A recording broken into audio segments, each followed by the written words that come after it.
Getting brand deals and sponsored videos can significantly help increase your income and help you grow your YouTube channel while making more money, right?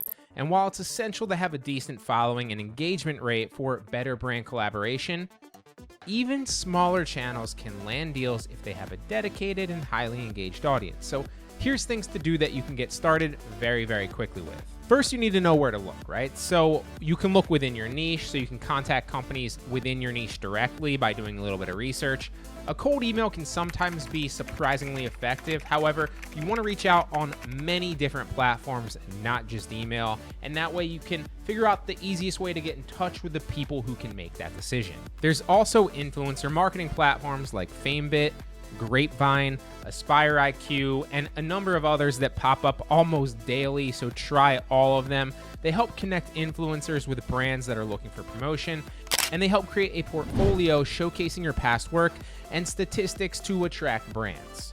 You can also reach out, like I said, on social media, right? So use platforms like LinkedIn and Twitter.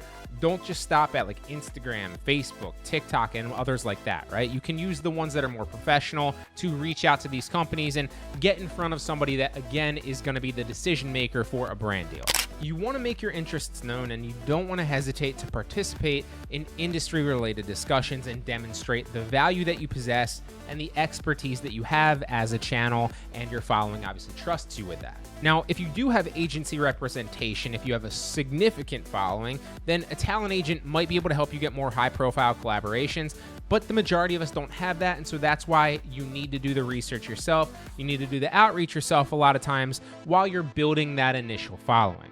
Another easy place to do this is networking events, right? So for example, if you were to go to YouTube GrowthCon or anything like that, just as a spectator, you would notice that there's a lot of other YouTubers out there that you could talk to figure out how they got their brand deals, but also there's a lot of brands there looking to meet and partner with YouTubers and content creators that are within their niche.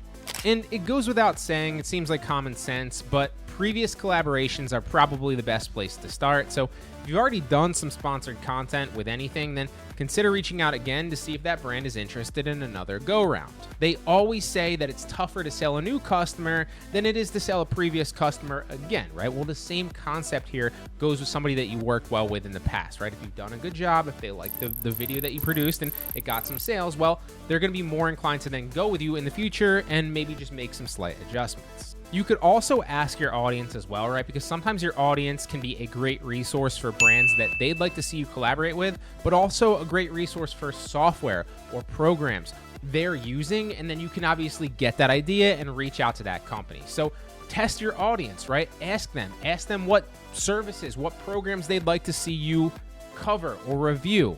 And that's going to give you a good indication of the different software programs or different services or different products that they're already looking into. So then you know it's a good cohesive fit with your audience and you can reach out to that company then. Another key insight here is it might be beneficial to have a media kit prepared when you actually reach out to companies. So a media kit simply outlines your channel stats, right? So your subscriber count, your average views, your audience demographics. And a lot of people think that this is super complicated, but it doesn't have to be. You can find all this in the back end of your analytics, literally just copy screenshots, show them exactly what it is that your audience engagement gets, the different demographics, right? Like what's the age group, how many women versus men, etc. What's your average view duration on a video, how many returning viewers you have, all that good stuff. That's what companies want to see, so they can kind of have a quantifiable number that they can estimate is going to be able to view that video both immediately, but also going forward into the future. You also want to have your rates ready, okay? One of the things that I get a lot from newer creators is, okay, they'll find somebody that's interested in maybe collaboration or a brand deal or a sponsored video post, and then they have no idea where to start, right? Have a rate ready. I typically have a rate for a long video if it's something that makes sense for me and the channel and the audience, right? I'll do an entire video on a software or a tutorial on a specific software, right? If it makes sense, and then I'll charge for the entirety of that video.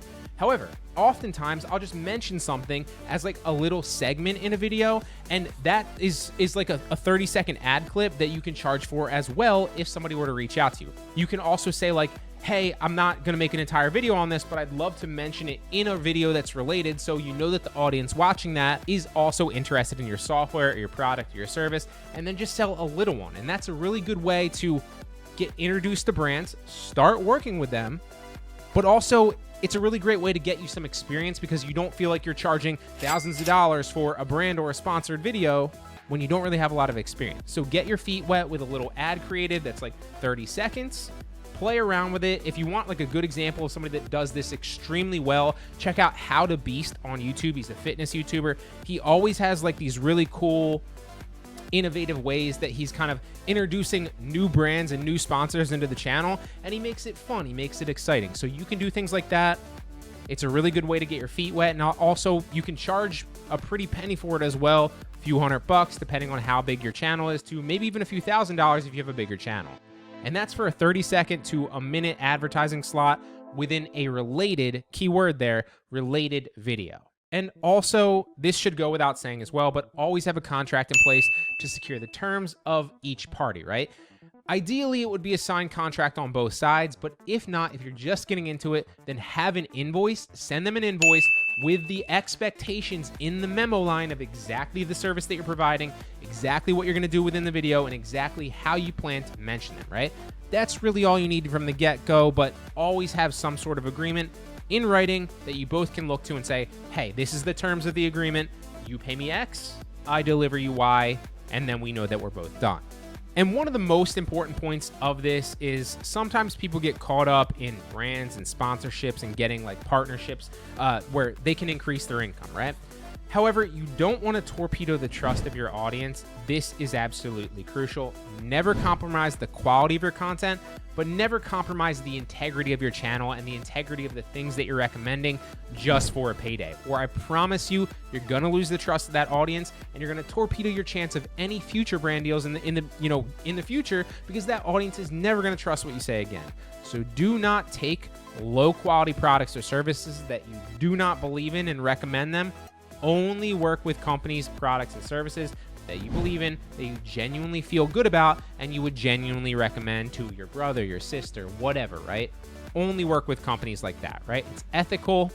It's going to build trust long-term. And if you're recommending companies that are good and providing a good service, not only will your viewers not mind, but if they decide to trust you and decide to go with that company, then they'll be more likely to do it in the future with a future company as well. And that's, again, going to increase your LTV of your viewers or your lifetime value, and also build the trust with your audience long-term. So those are some tips for, getting brand deals and sponsorships, especially for smaller channels. Hope it helps.